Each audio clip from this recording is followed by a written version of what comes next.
Hello friends, good morning, Radhe Radhe. তোমরা সবাই কেমন আছো? আশা করছি সকলে ভালো আছো। আমিও ভালো আছি। আজকে হলো বৃহস্পতিবার। চলো ভিডিওটা শুরু করা যাক। সকালবেলা উঠে কিন্তু আমার গোপুসোনার ভোগ খাওয়া হয়ে গেছে।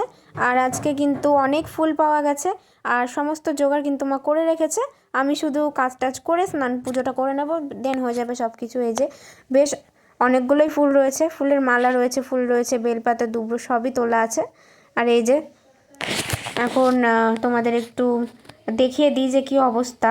মানে অবস্থা খুব শোচনীয় ছিল। আমি এক্ষুনি সমস্ত জিনিসপত্র গোছালাম, শুধু ঘরটা এখনও ঝাড়ু দেওয়া হয়নি।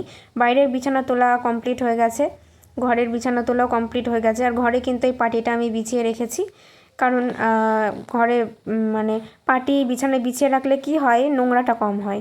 তো এই যে দেখো কটা বাজে, 11টা বেজে গেছে। আর কি রান্না হয়েছে দেখো, আজকে হলো ভীম একাদশী, যার জন্য আজকে নিরামিষ রান্না বান্না হয়েছে। ভেজ ডাল, ওখানে রয়েছে পালং শাকের, মানে পালং শাক না, বতুর শাক, এখানে রয়েছে পালং শাকের শীষ চচ্চড়ি, আর তার নিচে রয়েছে পাঁপড় ভাজা। ওটা আমি এক হাত দিয়ে নামাতে পারিনি, তাই দেখাতে পারলাম না।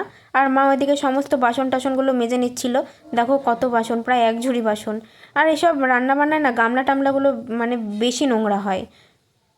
আর অবস্থা দেখো, এখন সবাই কি করে না, পড়তে বসে, আর আমি বই গুটিয়ে বসে আছি। দেখো আমি বই গুটিয়ে কেন বসে আছি, আমি নিজেও জানি না আমি কেন বসে আছি বই গুটিয়ে। না, পড়তে বসেছিলাম, আমার ফ্রেন্ড বিদিশা, ও ফোন করেছিল। মানে ও পড়তে যায়নি, তো এবার স্যার কি ইম্পর্টেন্ট দিয়েছে সেগুলো আমার খাতায় নোট ডাউন করা আছে, ওর কাছে নেই। ওই জন্য ও আমাকে ফোন করে বললো যে ওগুলো যাতে ওকে দিয়ে দিই, কারণ সামনে ওর আর আমার দুজনেরই এক্সাম রয়েছে। তো গাইজ, আমি মাধ্যমিক এক্সাম দেবো, আমাদেরকে দেখে মনে হচ্ছে আমরা মাধ্যমিক দেবো? আমরা মাধ্যমিকের ক্যান্টিনেট আমাদের দেখে কি মনে হচ্ছে? আমরা এখনো অবধি সিরিয়াস হতে পারছি না পড়াশোনা নিয়ে। তো যাই হোক, আর বেশি বক বক না।